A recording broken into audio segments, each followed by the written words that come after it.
Bueno, muchas gracias.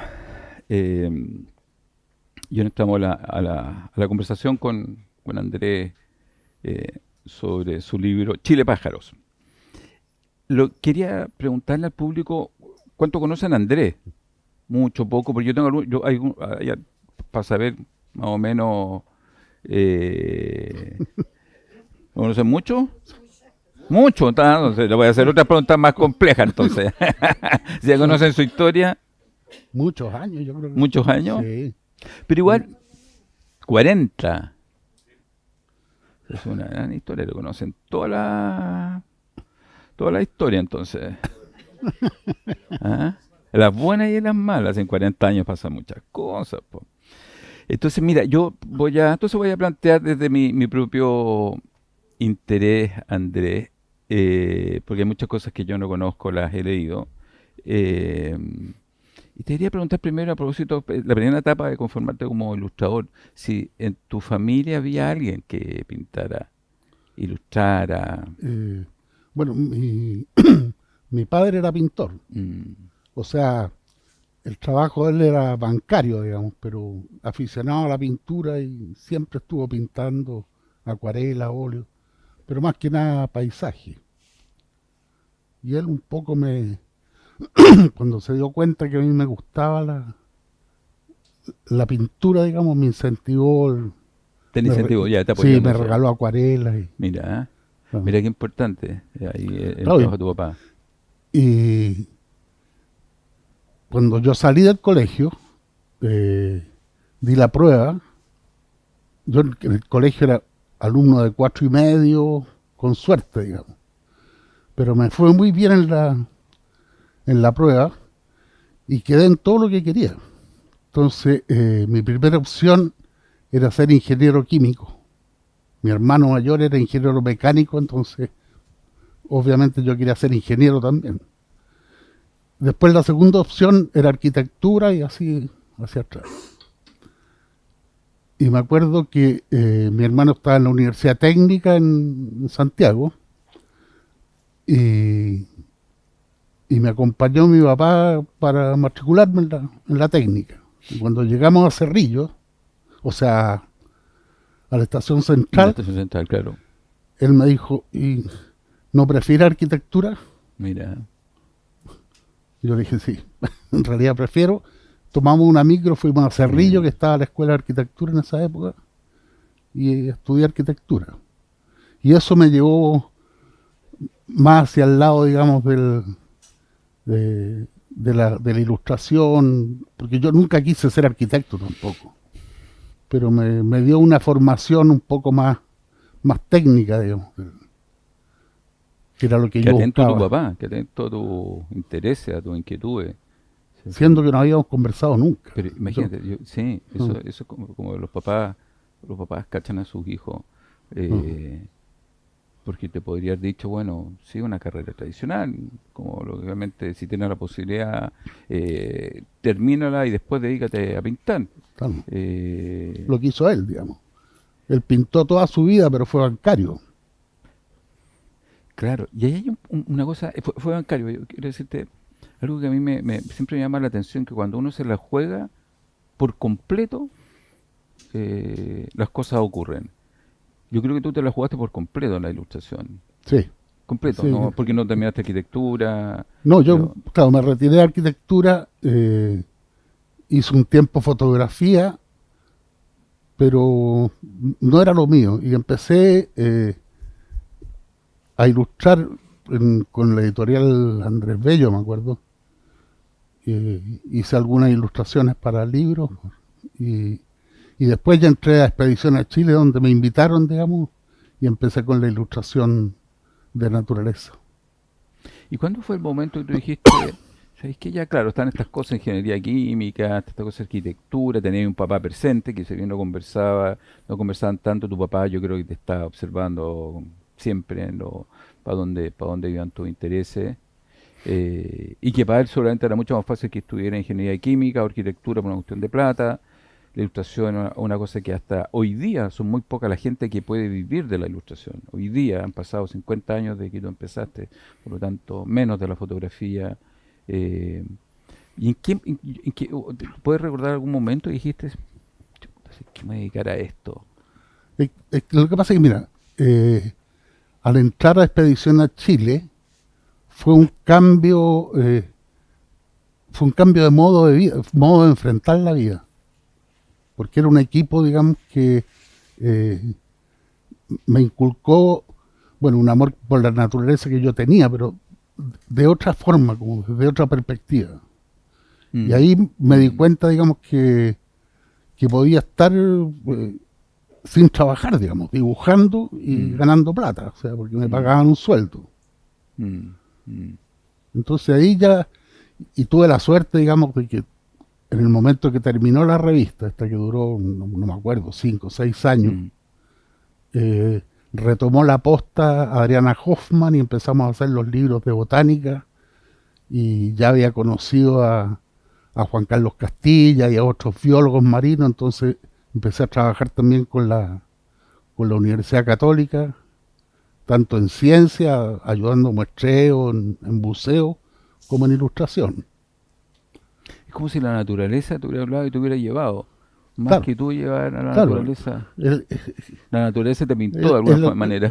claro, lo que decía un Rodolfo, creo que era Rodolfo Gajardo, un gran botánico, eh, una vez que estábamos ilustrando árboles, y él decía, no elegimos nosotros ilustrar los árboles nos eligieron para que los ilustráramos, son ellos Mm, los que mandan, mm. digamos. Esas cosas que el pensamiento científico ataca, una parte del pensamiento científico como pensamiento animista, como, o que se da también en los espacios con los pueblos originarios, con lo que se da de manera más fuerte por la discriminación hacia ellos, porque eso los pueblos originarios lo sabían. Sabían el poder del cerro, del agua, de las piedras. Lo sabían los alemanes también, Robert Steiner, seguidor de Goethe, que las piedras tienen una conciencia de trance profundo. Cuando uno se encuentra con una piedra y tú sentís el poder, la antigüedad, la energía que hay ahí, también tiene conciencia. Pero la mente lineal a veces no, la mente científica no alcanza a ver eso. Esos son los límites, son sesgos que generalmente nos producen. Porque cuando tú dices que los pájaros, la naturaleza o el árbol te elige, yo estoy seguro que es así. Tenemos que ser muy egocéntricos, pensar que nosotros manejamos la Claro. existencia, po. Y además te hablan,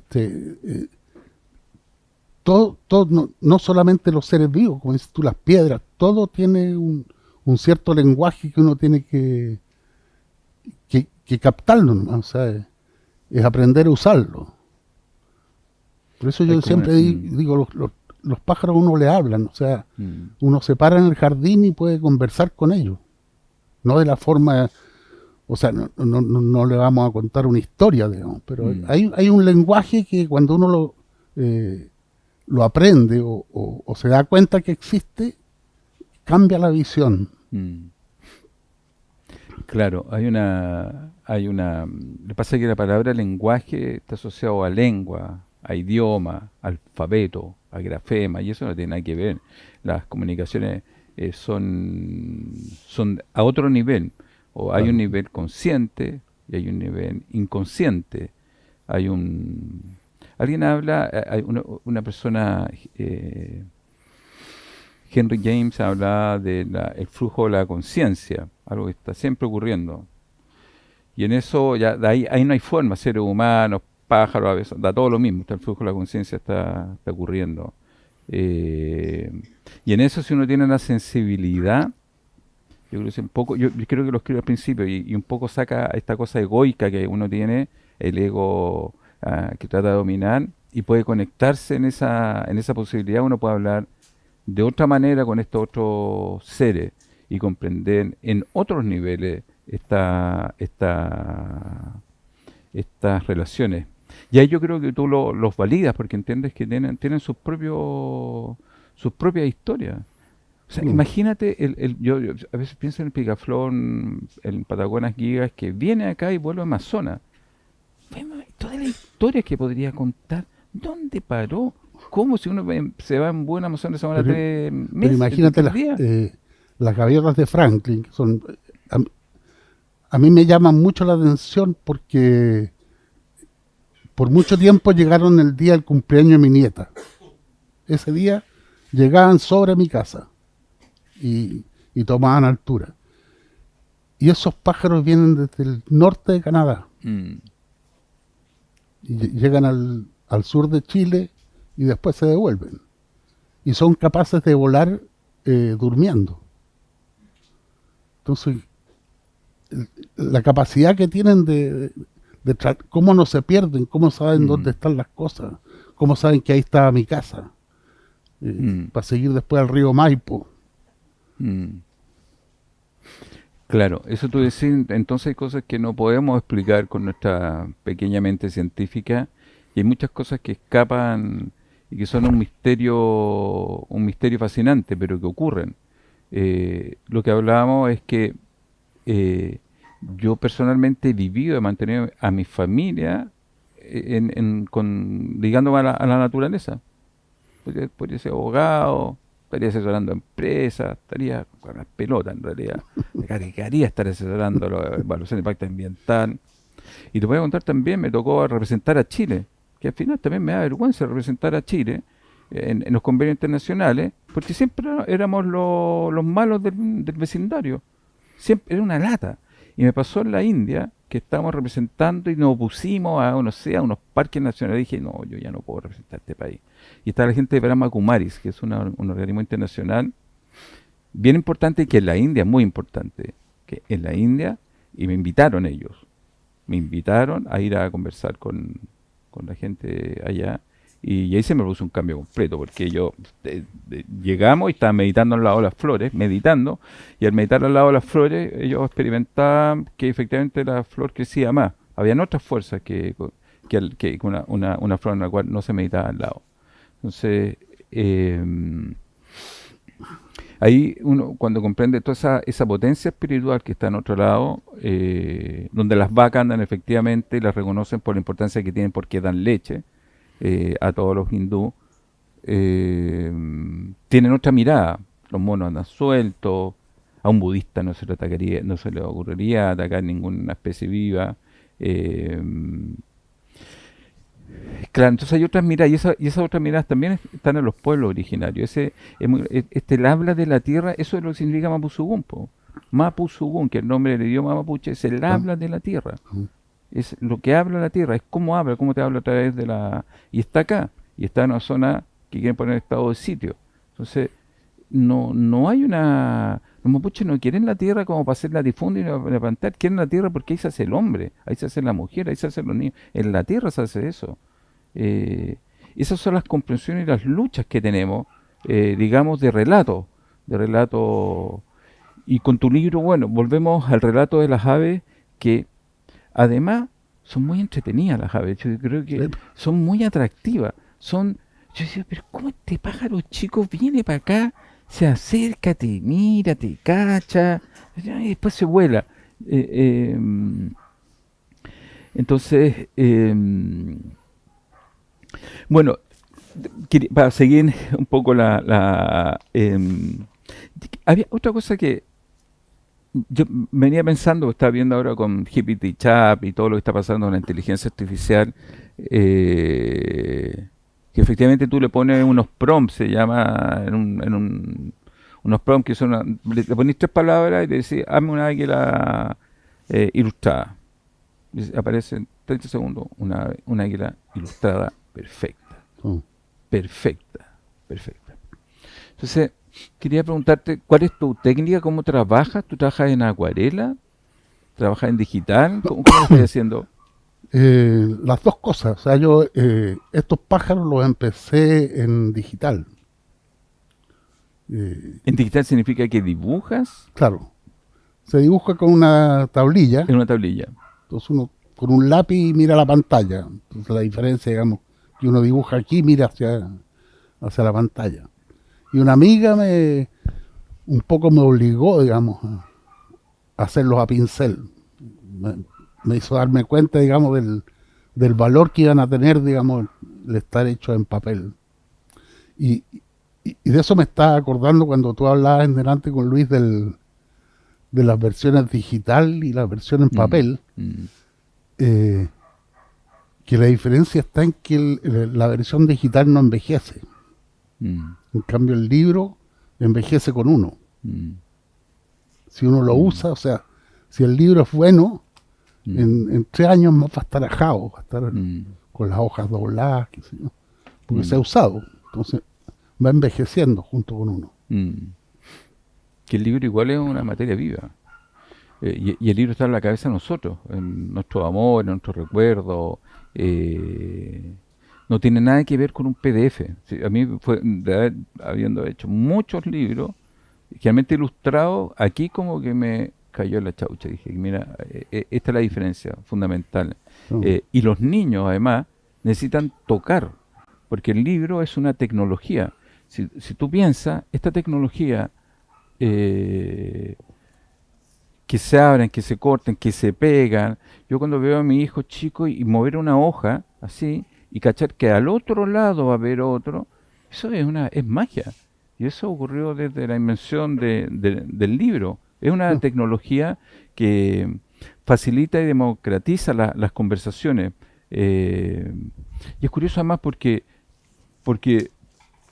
porque los pájaros que tú pintas son mitad tuyo y mitad de quien lo observa ahí ilustrado. ¿No? Cada uno tendrá su propia relación, su propia historia con ellos. Y por eso los libros tan vivos. Pensaba en los impresionistas, en la corriente francesa, que ellos primero frente a todo el Renacimiento, tienen todas las pinturas súper bien hechas, Botticelli, etcétera, y después pensaba en un trabajo que estamos haciendo con Paloma, en los impresionistas que se dedicaban a hacer ciertos trazos nomás para que el espectador completara en su cabeza. Y ahí el cuadro adquiriera vida. Fueron súper avanzados en ese sentido. Y parece que nuestro cerebro funciona así. Nosotros recibimos trazos y los completamos. ¿No? Y ahí hay que tener ojo porque uno lo puede completar de cualquier manera. Uno lo completa hacia un lado, otro hacia otro lado. Por lo tanto, siempre el cerebro nos está mandando una película. Por eso se producen las confusiones, los puntos de vista, los dogmas, las luchas, las peleas, ¿No? las guerras. Eh, por lo menos a nosotros nos interesa tener esta apertura en la mirada hacia la naturaleza y reconocernos a través de una experiencia, que es que uno, yo le cuento a mis hijos, por ejemplo, el churrete costero, que es muy divertido, porque yo tengo una perrita chica, donde descubrió que es un ser completamente consciente, porque sueña, por lo tanto tiene un yo, emocional, celosa,